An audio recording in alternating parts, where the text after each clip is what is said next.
علیکم ورحمۃ اللہ وبرکاتہ۔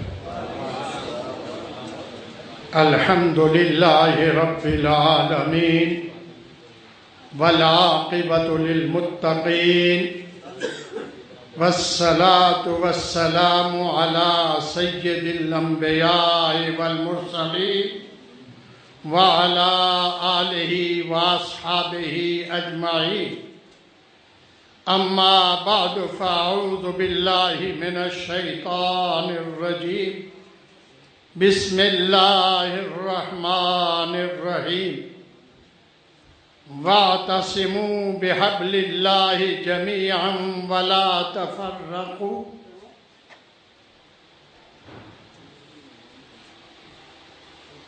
آج کے ہمارے مہمان خصوصی قائد مرکزی جمعیت اہل حدیث پاکستان جناب حافظ عبدالکریم صاحب حفظہ اللہ،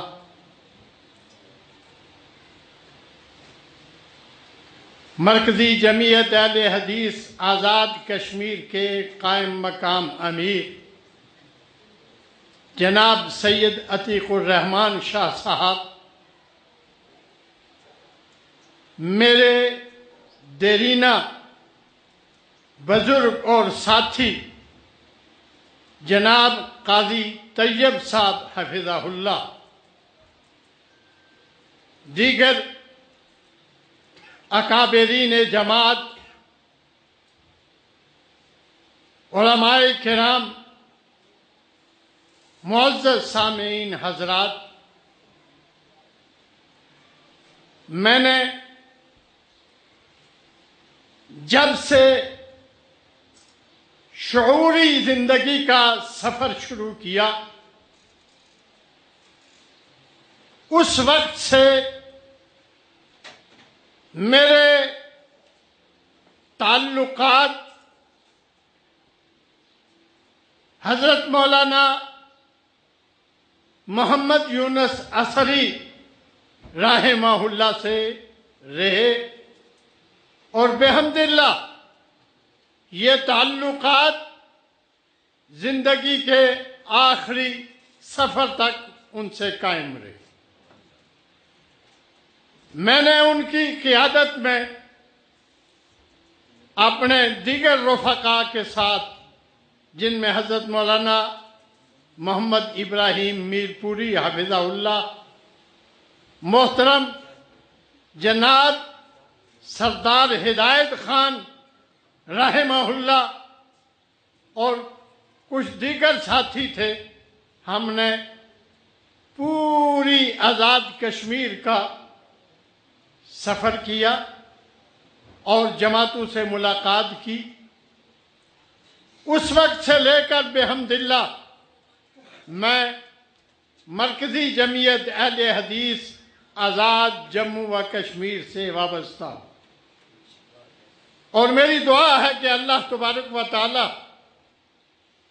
زندگی کے آخری سانسوں تک اس جماعت کے ساتھ مجھے وابستہ رہنے کی توفیق عطا فرمائے۔ یاد رکھیے، شخصیات چلی جاتی ہیں لیکن ان کے کارنامے ہمیشہ باقی رہتے ہیں۔ آج حضرت مولانا محمد یونس اثری رحمہ اللہ اور ان کے فرزند ارجمند جناب پروفیسر شہاب الدین مدنی اگرچہ ہم میں موجود نہیں ہیں، لیکن وہ جو کارہائے نمایاں انجام دے گے وہ زندہ ہیں، تابندہ ہیں، اور انشاءاللہ رہتی زندگی دنیا تک وہ قائم اور دائم رہیں گے۔ شخصیات آتی جاتی رہتی ہیں لیکن نظریات اور جو جماعتیں ہیں وہ ہمیشہ قائم رہتی ہیں۔ میں آپ سے صرف یہی درخواست کرنا چاہوں گا کہ آپ اپنی صفوں میں مکمل اتحاد اور اتفاق پیدا کرنے کی کوشش کریں۔ حضرت مولانا پروفیسر شہاب الدین مدنی رحمہ اللہ کی وفات کے وقت بہت سارے لوگوں کے ذہن منتشر تھے کہ اب کیا ہوگا، لیکن اللہ کے فضل و کرم سے جماعت قائم ہے اور انشاءاللہ قائم رہے گی۔ اور میں آپ کو یہ خوشخبری سنانا چاہتا ہوں کہ انشاءاللہ پہلے سے کہیں بڑھ چڑھ کر جماعت ترقی کرے گی، لیکن اس میں ہماری ذمہ داریاں ہیں۔ میرے عزیز القدر برخوردار جناب دانیال شہاب نے بہت خوبصورت باتیں کی۔ میں دعا کرتا ہوں اللہ اس نوجوان کی زندگی میں برکت عطا فرمائے، اس کو اپنے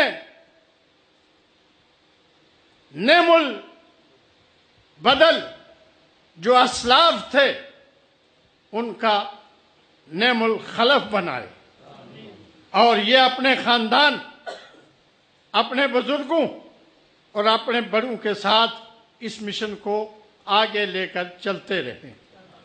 ٹانگیں کھینچنا، تنقیدیں کرنا اور گھروں میں بیٹھ کر تبصرے کرنا یہ بہت آسان کام ہے، لیکن جماعتوں کو بنانا، سنوارنا، انہیں لے کر چلنا اور تعمیری کام کرنا یہ خاصا مشکل کام ہے۔ میں آپ سے یہ درخواست کرنا چاہتا ہوں کہ اگر آپ چاہتے ہیں کہ آپ کے دنیا سے جانے کے بعد بھی آپ کا نام زندہ رہے، تابندہ رہے، تو آپ جماعتی زندگی بسر کرنے کی کوشش کریں۔ جناب نبی اکرم صلی اللہ علیہ وسلم کا فرمان ہے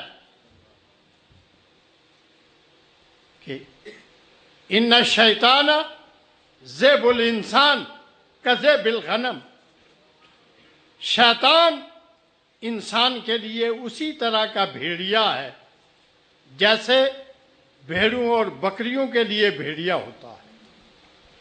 یاکل الشاذۃ والقاصیۃ والناہیہ، بھیڑیا ہر اس بکری یا بھیڑ کو بہت آسانی سے شکار کر لیتا ہے جو اپنے ریوڑ سے الگ ہو جاتی ہے۔ بچتی وہی ہے جو ریوڑ کے ساتھ چمٹی رہتی ہیں۔ اسی طرح ابلیس ہم سب کا بہت بڑا دشمن ہے، اور وہ کوشش میں رہتا ہے کہ کسی نہ کسی طریقے سے میں فلاں شخص کو قابو کروں۔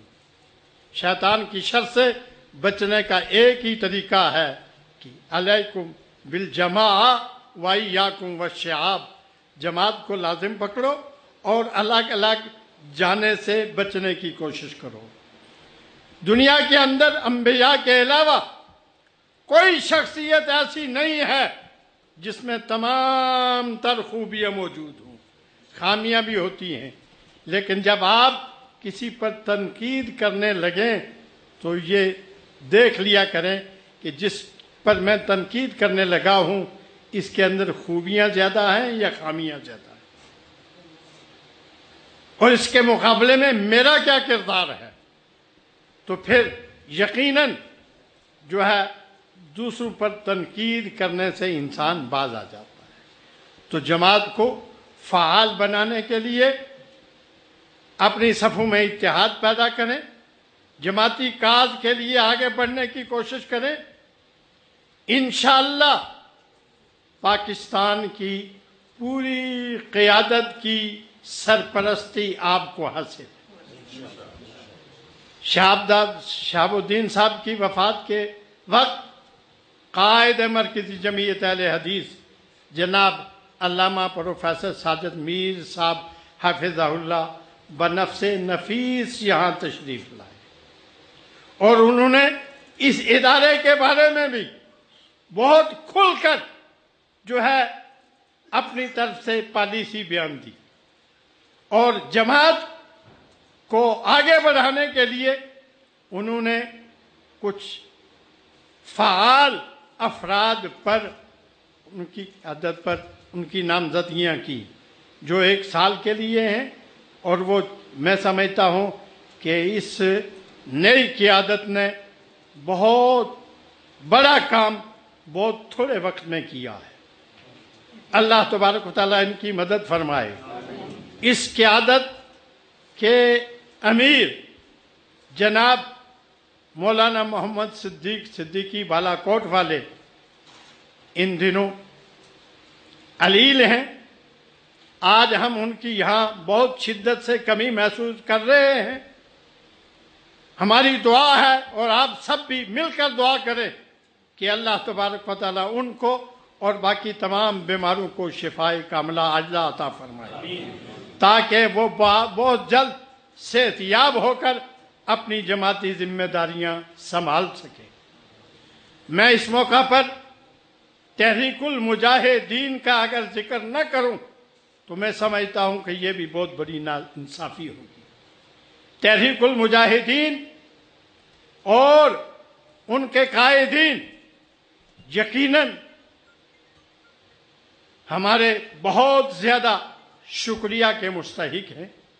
شیخ جمیل الرحمان صاحب حافظہ اللہ جو سٹیج پہ تشریف فرما ہیں، تحریک المجاہدین نے بحمد اللہ آزاد کشمیر میں اور پاکستان میں ہمیشہ جماعت کا ساتھ دیا اور جماعتی قیادت کے اندر رہتے ہوئے انہوں نے اپنی سرگرمیاں جاری رکھی۔ وہ آج بھی بحمد اللہ جماعت کے ساتھ ہیں اور ہم انہیں یقین دلاتے ہیں کہ انشاءاللہ جماعت بھی آپ کو کبھی تنہا نہیں چھوڑے گی انشاءاللہ۔ میں آخر میں حضرت حافظ عبد الکریم صاحب ناظم اعلیٰ کا شکریہ ادا کرنا چاہوں گا، جنہوں نے بہت ساری مصروفیات چھوڑ کر آج قومی اسمبلی کا اجلاس بھی جاری ہے لیکن اس اجلاس میں وہ نہیں گئے اور اس جماعتی اجلاس کو انہوں نے اولیت دی۔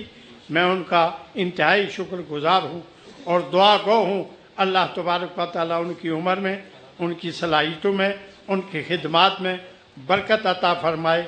میں جماعت کے ایک ایک فرد کا دلی طور پر شکریہ ادا کرنا چاہوں گا اور میرا سچی بات یہ ہے کہ جماعت کے نام یہی پیغام ہے کہ اپنے صفوں میں اتحاد پیدا کریں، جماعت کو مضبوط کرنے کی کوشش کریں اور ادھر ادھر جھانکنے کے بجائے اپنے گھر کو درست کرنے کی کوشش کریں۔ اللہ تبارک و تعالی ہمیں مل جل کر جماعتی اور مسلکی کاز کو آگے بڑھانے کی توفیق عطا فرمائے۔ تحفظ حرمین شریفین کے حوالے سے حضرت حافظ صاحب نے بہت جامع گفتگو فرما دی ہے۔ میں مزید آپ کا وقت نہیں لینا چاہتا۔ اللہ سے دعا ہے کہ اللہ ہم سب کو نیکی کے کاموں میں بڑھ چڑھ کر حصہ لینے کی توفیق عطا فرمائے۔ وآخر دعوانا ان الحمدللہ رب العالمین۔